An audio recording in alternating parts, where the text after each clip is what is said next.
Rússia realiza importante ataque com drones contra civis ucranianos, mas Zelensky e Putin pelo menos admitem que querem negociar um cessar-fogo que fale do fim de ataque contra infraestruturas civis. Hoje teremos uma reunião super importante entre Estados Unidos, Ucrânia e União Europeia que pode deliberar um caminho para a paz, com J.D. Vance, vice-presidente dos Estados Unidos, falando que as duas partes terão que ceder territórios. Só que, claro, o que a Rússia considera como seu território não é exatamente a mesma coisa que a Ucrânia considera como seu território. Vamos, inclusive, analisar a proposta, detalhe por detalhe ali, o que os Estados Unidos estão pretendendo para fazer um cessar-fogo. Zelensky, que já dá um banho de água fria, nas propostas, e um dos princípios basilares, que é a questão da Crimeia, não está totalmente de acordo, mas franceses e britânicos aparentemente estão dispostos a apoiar a proposta americana. Enquanto isso, temos também o Trump voltando atrás das suas super tarifas contra os chineses, de, em alguns casos, até 245%, e alegando que as tarifas serão bastante reduzidas, o que, claro, está sendo visto pela comunidade internacional como uma mostra de fraqueza do governo Trump. Vamos entender exatamente por que ele está voltando atrás dessas super tarifas. Enquanto nós temos os chineses garantindo que, mais uma vez, eles não querem uma guerra, mas não têm medo delas, mas que se os americanos estiverem dispostos a negociar, as portas estão abertas, e o Brasil se posicionando, alegando que odeia essa ideia de uma guerra fria China e Estados Unidos e que escolhe o comércio internacional, mas que, claro, hoje vê os chineses oferecendo muito mais oportunidades para o território brasileiro do que exatamente os Estados Unidos, até porque, segundo o presidente brasileiro, o Trump odeia os latinos. Para finalizar, pessoal, falar um pouquinho também sobre Elon Musk, que anuncia que vai dedicar agora menos tempo ao governo Trump. Só isso já fez as ações da Tesla dispararem, porque tivemos uma queda no primeiro trimestre de 71%, o que significa para o governo Trump, hein? Se vocês querem ter um pouco mais sobre esses assuntos. E muito mais também sobre geografia, geopolítica, atualidades, política, polêmicas, enfim.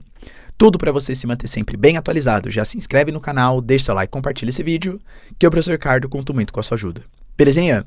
Pessoal, recado rapidinho aí da nossa parceiraça do canal.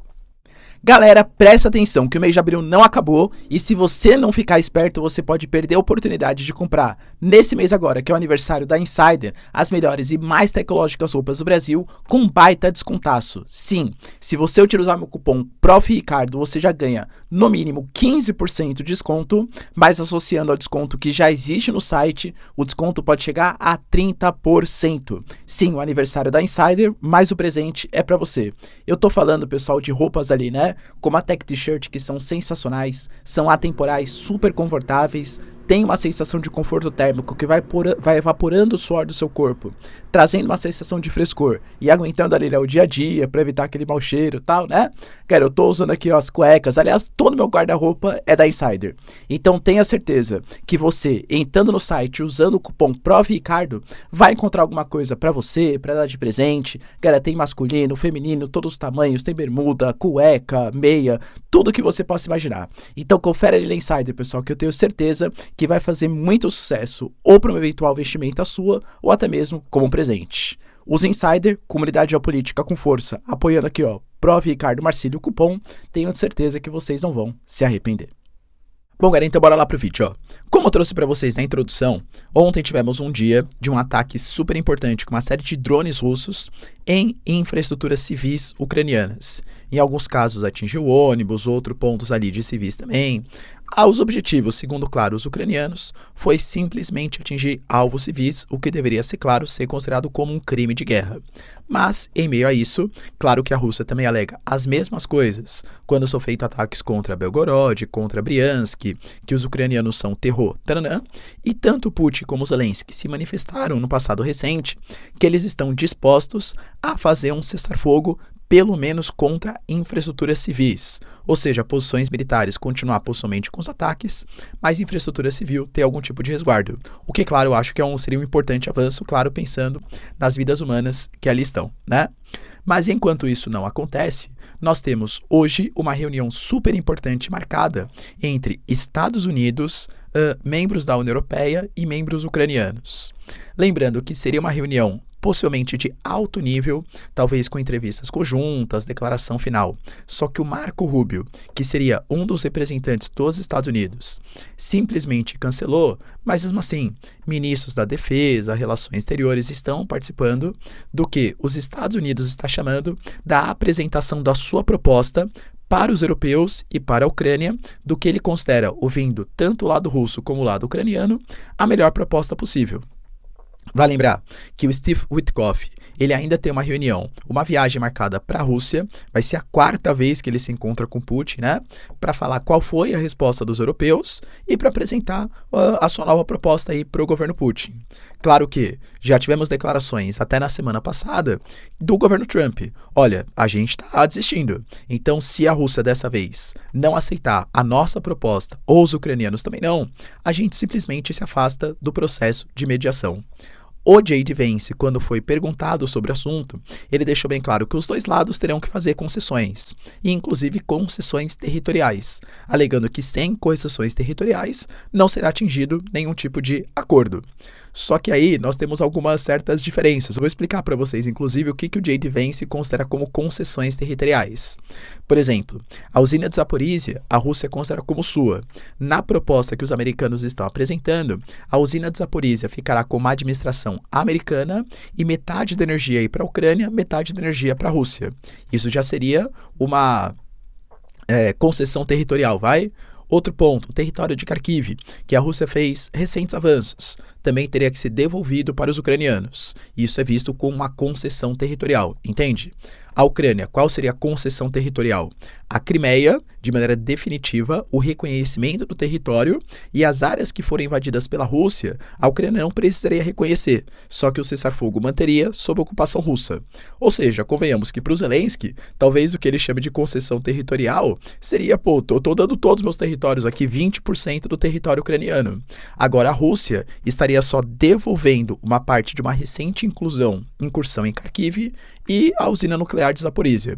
Ou seja, é muito menos derrota para o Putin, né, para a Rússia, do que exatamente, claro, para os ucranianos. Tanto que, por exemplo, o Zelensky, ele já falou que ele rejeita essa proposta dos Estados Unidos, que a Crimeia é território ucraniano e que ele não vai reconhecer como território russo. O que ele pode deixar é que tropas russas fiquem naquelas regiões, como possivelmente vão ficar nas outras que foram ocupadas pelos russos, mas sem reconhecimento da Ucrânia. Ou seja, tendo em vista que talvez num futuro, próximo ou distante, uma renegociação possa acontecer sobre essas áreas.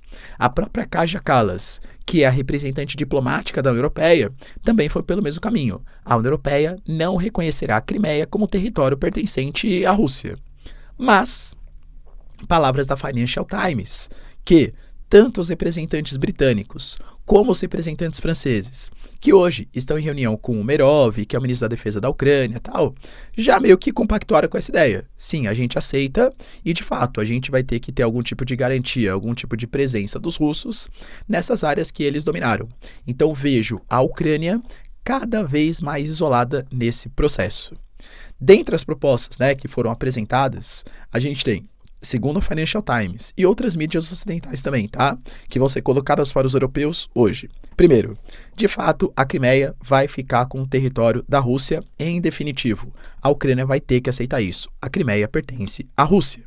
Outro ponto, os territórios que foram invadidos pela Rússia vão ficar com a Rússia, mas sem o oficial reconhecimento da Ucrânia.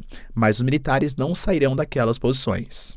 Para a Rússia, ainda terá a garantia da Ucrânia fora da OTAN. Claro, para a União Europeia pode entrar, está inclusive em processo de entrada. A Hungria já falou que não gostaria, outros países também não. Até pelas questões agrícolas, e talvez a Rússia saiba disso, né?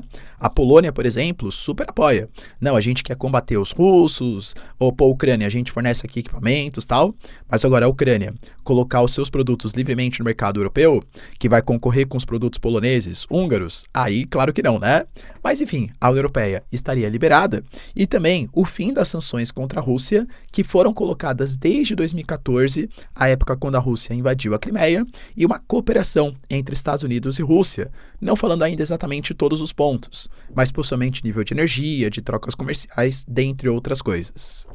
Para a Ucrânia, o que seria concedido é a garantia de que a Europa atuaria com uma força de segurança, não se sabe se com tropas, com equipamentos, mas teriam forças de segurança europeias. O próprio Pete Hegseth, que é o secretário de defesa dos Estados Unidos, falou que talvez a guerra Rússia-Ucrânia tenha servido para mostrar como a Europa precisa se rearmar e tomar conta do continente europeu. E se for fazer a comparação entre Rússia e União Europeia, de fato a União Europeia ela é mais poderosa como bloco, como os 27 países, e precisa se rearmar, voltar a fazer os seus financiamentos, né? O Kharkiv, que é o território que a Rússia recentemente invadiu, vai ser devolvida. A Ucrânia vai ter direito de livre navegação pelo rio Dnipro em todos os pontos, que é um rio, claro, que está em meio ao conflito, principalmente a parte mais ao sul do território ucraniano, e também dinheiro para a reconstrução da Ucrânia, ainda sem saber a origem desse fundo. Será um fundo bancado pela União Europeia, pelos ativos russos congelados? Talvez não, né? Porque vai ter o fim das sanções, os ativos serão descongelados. Outros pontos importantes. Um acordo de minerais, que já teve até um memorando assinado entre Ucrânia e Estados Unidos, vai ser finalizado possivelmente nessa quinta-feira, o que vai garantir que empresas americanas atuem em solo ucraniano e seria uma espécie de defesa contra futuras agressões russas. E, como eu falei para vocês, a usina de Zaporizhia, que é a maior usina nuclear do continente europeu, vai ficar sob controle dos Estados Unidos, mas os Estados Unidos não pegarão a energia para eles. Metade da energia para a Ucrânia, metade da energia para a Rússia. Ou seja, a usina de Zaporizhia neutra, vai? Se bem que os Estados Unidos são neutros, né? Mas enfim, uma usina de Zaporizhia neutra que possa ser utilizada pelos dois países. Eu, Ricardo, vejo esse acordo como muito melhor para os russos, porque o Zelensky vai ter que passar por um processo eleitoral e é uma coisa que a Rússia vem pedindo, a saída do Zelensky. A Ucrânia não vai entrar para a OTAN e convenhamos que todos os territórios que a Rússia queria, até a conexão do território russo ao território da Crimeia, ficarão com os russos. E a Crimeia ainda vai ser reconhecida internacionalmente como um território que pertence à Rússia. Na minha visão, é um acordo muito, mas muito, muito melhor para os russos do que para os ucranianos. Mas claro que eles também estão em vantagem no campo de batalha. Não seria de se esperar, né, que a Rússia aceitasse devolver todos os territórios. Não, beleza. Errei aqui, né? Devolve o território da Ucrânia, mesmo a Crimeia, antes de 2014. Vocês acham, pessoal, que vai rolar esse acordo? O próprio Peskov, que é o porta-voz do Putin, falou que as negociações são duras, levam tempo e que é difícil esperar resultados imediatos. Até porque ontem eu até compartilhei com vocês, tinha saído a notícia que o Putin aceitaria um cessar-fogo só da Crimeia ser colocada como território russo. O Peskov falou, opa, não é bem assim, vamos tomar cuidado porque algumas fake news estão sendo espalhadas por aí. Então, nem sei se essas condições, que na minha cabeça são muito melhores para os russos do que para os ucranianos, vão ser aceitas pela Rússia. Mas acho que é um ultimato dos Estados Unidos. Se não aceitar, os americanos abandonam a mediação. A gente teve também, pessoal, declarações importantes do governo Trump acerca das tarifas da guerra comercial contra os chineses.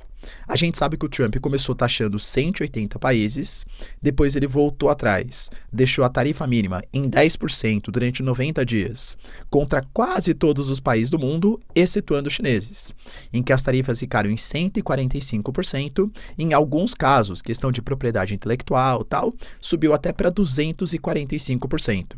A China não voltou atrás, não quis negociar e inclusive falou que não quer a guerra, mas que se os americanos acham que vão fazer um bullying comercial com os chineses, os americanos estão completamente errados. E o Trump depois, galera, e quem acompanha, quem é velho de guerra aqui do canal, não me deixa mentir, hein? Eu falei que os agricultores de soja estavam pé da vida, é 0,6% do PIB americano, e é uma base eleitoral importante do governo Trump. Os CEOs, por exemplo, estavam muito revoltados também, né? Porque as suas empresas perderam bilhões de dólares em valor com a queda das ações, com essa guerra comercial. Uma série de aliados geopolíticos, como os canadenses, a União Europeia, os japoneses, estavam flertando com os chineses, uma retaliação conjunta. Poxa, cara, até um isolamento geopolítico estava acontecendo dos Estados Unidos. E ele vinha comprando setores, briga com todos os setores econômicos, até trazendo uma queda da sua popularidade. A queda da popularidade do Trump não está atrelada ao seu discurso, por exemplo, contra os imigrantes, à sua política do Dodge de redução, por exemplo, de custos, não é isso, tá? É simplesmente as suas políticas tarifárias que geravam medo na população de uma inflação gigantesca. Poxa, ele comprou briga até com Jerome Powell, que é o presidente do Fed, do Banco Central Americano, colocando que poderia demitir, sendo que nem pode isso porque é um banco central independente. Isso trouxe uma desvalorização do dólar, uma série de problemas econômicos mundiais. Então, o Trump, depois de muita pressão, e eu também venho trazendo para vocês, cada vez menos, o Peter Navarro, que foi o grande idealizador dessas propostas, é ouvido como conselheiro do Trump. E hoje, Howard Lutnick, o próprio Scott Bessent, secretário do Tesouro, são pessoas muito mais relevantes. O Trump deixou claro, tá? As tarifas cairão contra os chineses. Não a zero, claro, mas 145 é muito alto. Segundo ele, é verdade que 145 é muito alto, e não será tão alto. Estávamos falando sobre fentanil e outros elementos que levaram a 145%, mas não será nem perto disso. As tarifas eram zero e destruíram os Estados Unidos. Então ele deixou bem claro, as tarifas não chegarão a zero novamente. Ele até falou que ele vai ser, entre aspas, segundo ele, bonzinho, vai ter boa fé com os chineses. Mas está se cogitando, segundo o próprio Washington Post e também o New York Times, que essas tarifas fiquem na casa de 50% a 65%, ou que seja feita uma proposta apresentada pelo próprio Congresso americano de tarifas de 35% contra produtos que não representem uma ameaça à soberania americana e de 100% contra produtos que representam ameaça à segurança nacional. Talvez questões de comunicação, chips, semicondutores e outros setores que os americanos considerem como estratégicos. Eu particularmente acho, cara, tarifas de 50% a 65% ou até de 35% são tarifas altas. Ainda assim, traz muito prejuízo para o mercado americano. Na minha visão, o que eu acho é que o Trump ele vai reduzir porque a pressão está muito grande internamente por parte da sua própria população e da sua elite econômica local, mas que ele vai colocar uns 50 a 65 sabendo que isso tem que ser reduzido de novo. Estamos falando, poxa, de uma economia, de uma guerra comercial que está movimentando as duas maiores economias do planeta. Impactos econômicos estimados em 33 trilhões de dólares. Então penso que assim é o start, mas que não deve parar por aí. Vai lembrar que o Trump, ele até fala, né? Poxa, os Estados Unidos têm um déficit na sua balança comercial na casa de 900 bilhões de dólares por ano, sendo que com os chineses é na casa de 267 bilhões por ano. A China destruiu os Estados Unidos. Eles nos enganaram. A gente não vai deixar que isso aconteça novamente. Então, de novo, ele falou duro, falou que os chineses enganaram, que não vai deixar que acontecesse. Mas que nem eu tratei para vocês. Já tinha deixado de ser uma guerra econômica, tinha virado uma guerra geopolítica. O presidente que baixasse, entre aspas, a cabeça primeiro e pedisse para negociar ou mostrasse uma certa boa vontade, demonstraria, querendo ou não, uma certa fragilidade. É a mesma coisa da Guerra Fria, né, galera? Poxa, os chineses, você fala, não, vocês querem guerra? A gente vai continuar com a guerra. Vamos ficar sobretaxando vocês, vamos proibir investimentos em empresas americanas, vamos tentar fazer uma retaliação conjunta junto com os BRICS, junto com o Japão. Malásia, por exemplo, também já comprou o lado dos chineses.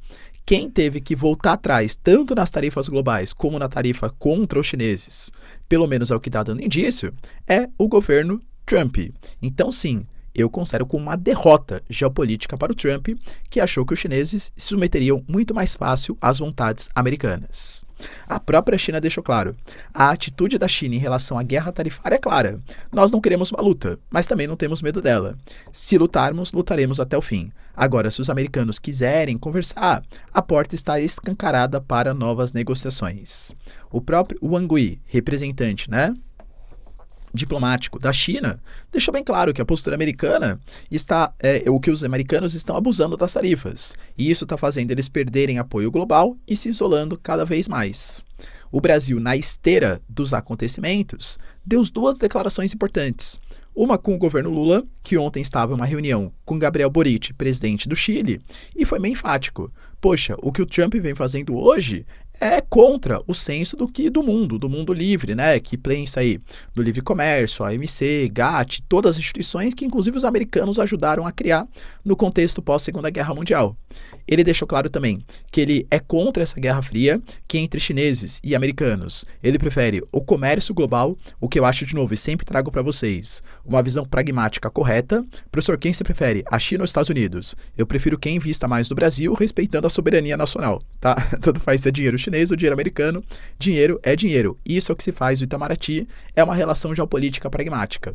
Mas deixou bem claro também que ele vê o Trump meio que não gostando muito de latinos, alegando que os latinos ajudam demais a construir riqueza no território americano, mas que sempre são perseguidos pelo governo americano. O Celso Amorim, que é o nosso assessor especial das relações exteriores, deu uma entrevista importante para a Financial Times e deixou claro que a atual conjuntura é uma conjuntura em que Brasil, BRICS e China vão liderar essa nova ordem geopolítica internacional. Deixando claro, inclusive, que, novamente, palavras muito parecidas, né? A China hoje nos oferece muito mais vantagens. Os BRICS proporcionam aproximações bilaterais ou trilaterais. O Brasil hoje, por exemplo, tem uma relação muito mais forte com a China. Com a Rússia, talvez. Talvez não por conta da guerra, mas ainda assim é forte. Temos um bom diálogo com os russos, embora não concordemos com todos. Com a China, nós temos um superávit, ao contrário dos Estados Unidos, que nós temos um déficit. Se for incluir os serviços e a propriedade intelectual, o déficit aumenta ainda mais. Se com a China temos superávit e a China não quer taxar a gente, e com os Estados Unidos, que nós temos déficit, e os americanos querem taxar a gente, com quem que a gente vai manter parceria comercial? Palavras do Celso Amorim. E hoje lembrando que a China já é o maior parceiro comercial do Brasil. E a China vem reforçando isso. Se os BRICS, antes mesmo desse tarifaço dos Estados Unidos, já vinha se vendendo como a democracia, e não democracia porque China, Rússia sejam democráticos, não é isso, tá? Mas que os BRICS seriam as vozes dos países emergentes, eu diria que hoje isso está muito mais enfático. Você pega, por exemplo, uma série de taxas que foram aplicadas contra o Vietnã, contra a Malásia e tal. Alguns países como o Vietnã, como a Índia, por exemplo, até fizeram mais acordo com os americanos. Mas outros países como a Malásia, como a Indonésia, estão um pouco inconformados. Poxa, a Indonésia recentemente ingressou nos BRICS. A Malásia anunciou, por exemplo, políticas muito mais conjuntas com os chineses em detrimento dos americanos. Então, hoje, os BRICS tentam mostrar para os asiáticos, vocês vão confiar no governo Trump? Ele taxou vocês, ele taxou sem fazer negociações, querem que vocês abaixem a cabeça para fazer uma negociação. Eu não, China, eu proponho um livre comércio, investimentos internacionais, a nova rota da seda. Entende que é um discurso muito mais encantador dos chineses? E é isso que a China quer, para conseguir os seus objetivos, de aumentar a presença do yuan como moeda de trocas internacionais, para aumentar parcerias geopolíticas e econômicas, com o seu novo Road and Belt, para conseguir parcerias com questão de comunicação, seja com a Huawei, o 10G que recentemente foi anunciado, entende? Então, na minha visão, foi uma derrota muito importante do Trump, porque mais do que essas tarifas que vão ser negociadas, baixadas, enfim, hoje as bolsas já dispararam pelo mundo justamente só por conta das notícias, eu acho que a confiança quebrou e a China está se vendendo como mais razoável no comércio internacional. E você, galera? Quem acha que está mais correto nessa guerra comercial, chineses ou americanos? Deixa aí nos comentários. E para finalizar, pessoal, tivemos também uma notícia importante relacionada a Elon Musk, que anunciou depois da Tesla ter uma queda no primeiro trimestre de 71% do seu lucro e uma queda bem expressiva das suas ações, anunciou que ele vai se dedicar a partir de maio agora, ou seja, está finalizando abril, comecinho de maio, muito mais tempo para suas empresas e menos tempo para o DOGE, para o Departamento de Eficiência Governamental, que é um organismo que visa a reduzir, né, os gastos aí da máquina pública americana. O Elon Musk, ele vinha sendo pressionado, galera, pela sua ausência em comitivas da Tesla, pela queda das ações, pela própria queda da reputação da empresa, da Tesla, que hoje é visto como um organismo muito mais político do que exatamente somente tecnológico, e até a questão dos ataques que aconteceram, porque o Elon Musk, ele se posicionava como ser político, criticando o Keir Starmer, não estou julgando se está certo ou não, tá? Mas fazendo críticas ali sobre a postura na Alemanha, na postura na França, a postura no Reino Unido, criticando a Espanha de Pedro Sánchez, entende? E aí retaliações começaram a acontecer contra os carros ali da Tesla. Então, óbvio que esse envolvimento política gera ódios e paixões, né? E isso acabou impactando no próprio valor das empresas. O Elon Musk, colocou, né, que por isso que ele vai se dedicar mais tempo, vai se afastar um pouco dessa vida política, e a própria Tesla colocou como nota oficial que as políticas tarifárias dos Estados Unidos impactaram nessa queda de 71%, alegando que a BYD, por exemplo, que é a marca chinesa, concorrente aí da Tesla, tem muito mais inserção no mercado global, tem um líder que está muito mais dedicado em inovações, novos modelos, do que o Elon Musk nesses últimos meses. Ou seja, aparentemente a aventura política, pelo menos em tempo quase integral do Elon Musk, terminou. Ele vai se dedicar mais, claro, para as suas empresas, até porque é uma cobrança entre os executivos que, claro, gostam de uma graninha das ações e do valor das empresas. Beleza, pessoal? Deu para entender os principais acontecimentos? Se vocês curtiram o vídeo, então, já deixa seu like, se inscreve no canal. Tamo junto, beijos, abraços e tchau, tchau.